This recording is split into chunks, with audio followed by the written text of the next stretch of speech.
Kiukweli sasa hivi siko poa, lakini natamani nifanye order kwa ajili yangu mimi binafsi.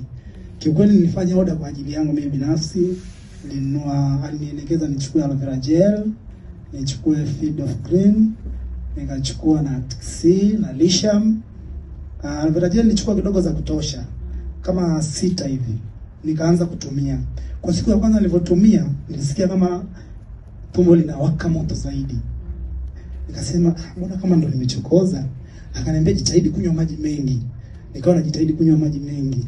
Kiukweli baada ya kama siku 3-4 nilianza kuona mabadiliko fulani hivi, kwamba nilikuwa asubuhi lazima nimeze kidonge kimoja vya kupunguza maumivu. Nadhani mnavijua vile vinauzwa shilingi 100 kwenye maduka ya dawa.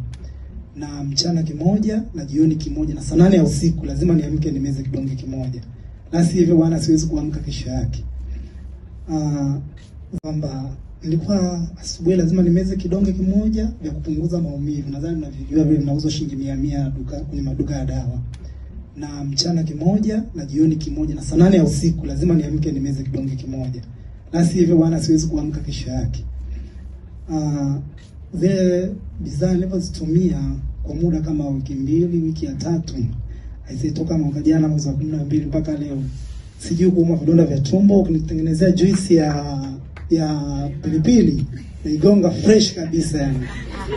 Kwa sababu cha kwanza forever ilichonisaidia ni afya.